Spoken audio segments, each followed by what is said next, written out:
I got gifts. Great. What'd you get? Hi. Hi guys. Welcome to Making Sawdust. There is no turning back after what Tyler is about to do right now. What are you doing, Tyler? I got nothing right now. Hold on. Take two. What are you doing, Tyler? Changing the dungeon. For those of you that have been following along, you know that I'm transforming my dirt floor basement into a functional workshop, and in today's video, Tyler is finishing up the much-needed facelift by painting over the last two bits of graffiti that used to litter the basement when we moved in. What are you doing, Tyler? We are crafting the dungeon today.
What are you doing, Tyler? Pallet hunting in the heat.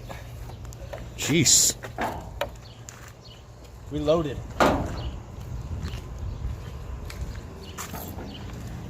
Oh, they're nice. That's a heat-treated pallet right there. If you guys didn't know, heat treat, HT. That's most likely oak, but those slats probably pine. That's kind of what we're going for right now, some nice pine pallets. But again, those are actually some really nice oak, decent salvageable stuff right there. That's a nice pallet too right there. That's a perfect specimen, Ricky. Thanks. How hot is it? 104? 102? Yeah. I'm about 2.7 degrees away from vaporizing right now. Odds are stacked against me, guys. Because I'm a redhead, but I'm also a native Michigander. And yeah, it's dry heat though.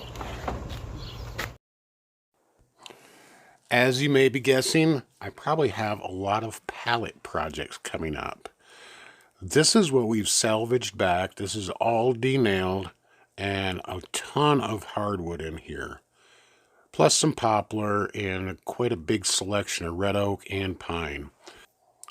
With another one of Tyler's loads of pallets, I processed approximately 8 pallets, assorted species. A lot of clamping, a lot of gluing, a lot of jointing, a lot of planing for this project that I'm making for my buddy in Michigan.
Working on another project using some pallet wood, and I actually found out through process of elimination and a few good websites that what I am dealing with here is actually American beech.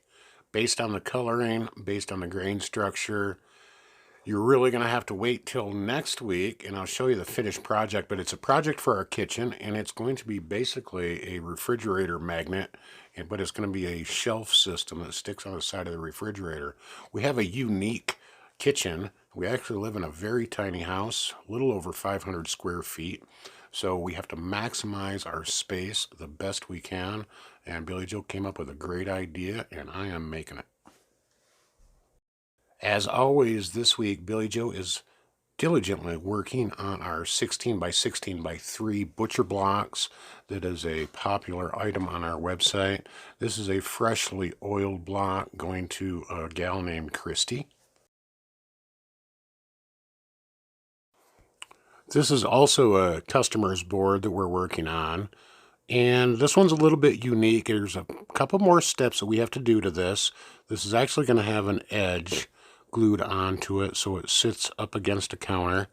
So you can notice an unfinished edge on this right hand side. What we also do is wet the board with water, and that raises the grain, and we can really achieve an excellently smooth finish with our sanding. Once it is dry, Billie Jo will final sand it with 180 grit and then 220 grit. And then it will be ready for a final oiling and shipping.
One of the next components for the dust collection is going to be basically a cabinet underneath my 113.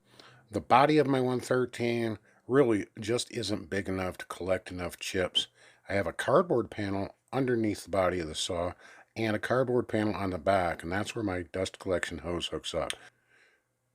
And it works surprisingly well, but I'd really like a larger chip collector. So I'm going to build a plywood box underneath my 113, remove the leg assemblies, and use that as an additional chip collector. Also have a blast gate and a hookup for my shop vac, and that is really one of the next steps. And I am going to leave you guys that are diehards, are just waiting to find out what my gifts are. I had a company send me a very nice selection of some router bits, and who can't use more router bits? I have a 1/2-inch shank tongue and groove set. I also have that is my other tongue and groove bit. That is a miter lock bit. They sent me a set of 4 flush trim bits, top bearings. They also sent me a 4 of pattern bits, which are going to be also bearing bits, but the bearing is on the bottom.